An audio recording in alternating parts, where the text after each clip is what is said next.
What is up, YouTube? That's here bringing you a singles GBU battle spot battle I played the other day. My team on the left-hand side is going to be Dragonite, Azumarill, and Gengar versus Gyarados, Lantern, and Gengar. So, double Gengar in this match, and I'm not using a Mega Wall. My opponent is going to be using Mega Gyarados. So, a couple funny things happen in this battle, so without further ado, I'm going to start this up and let you guys see for yourselves the shenanigans that take place in this battle.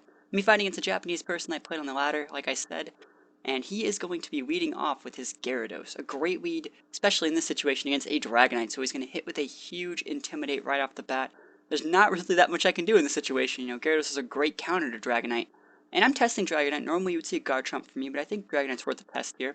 I decided to switch out into my Azumarill, especially if he were to go for Mega, because I couldn't tell if it was Mega Gengar or Mega Gyarados. So I think either way, Azumarill is a great switch to wall whatever moves he wants to go for.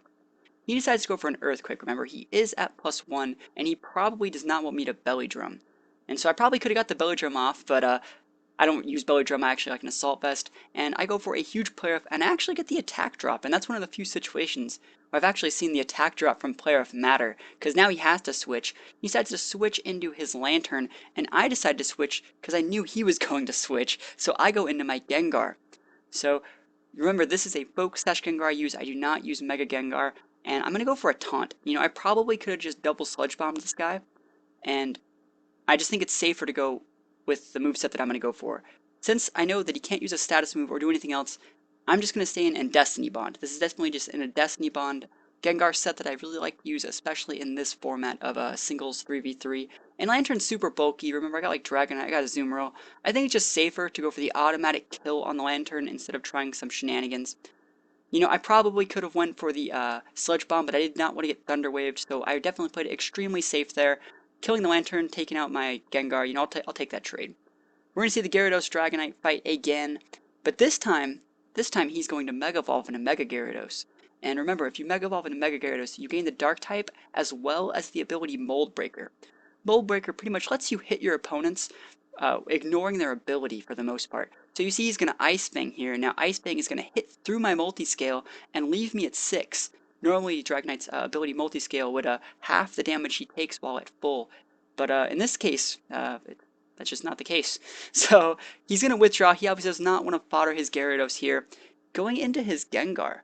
Now, I'm assuming that he switched into the Gengar. Remember, I'm not even at +1 since I was intimidated. And I go for a Dragon Claw. If I had Outrage, I probably would have been able to kill. And we're going to see his Gengar Sludge Bomb me, pretty much meaning that he was Scarfed and he knew he would live through a Dragon Claw. So that's actually a really smart move from him. But I do remember I have this Azumarill left, so Azumarill is going to come in. It's going to get an Aqua Jet off on that Gengar. Gengar is going to go down. And his last Pokemon Gyarados is Gyarados. And unfortunately, he does not have Intimidate left because he Mega Evolved. Now there's a chance if he crits me with an Earthquake, I could die. But or if I miss a player for something. But I'm going to play it, you know, pretty smart. I'm going to eat this Earthquake, and I'm going to live, and I'm going to go for a super effective Superpower. Most people don't like Superpower on Azumarill, but I feel it's really great, especially for these situations. And it counters Mega Kangaskhan pretty well.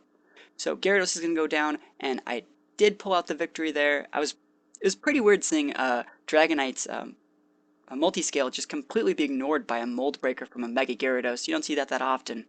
So guys, I hope you enjoyed the battle. It was a pretty fast one, and yeah, stick around for next time, and peace.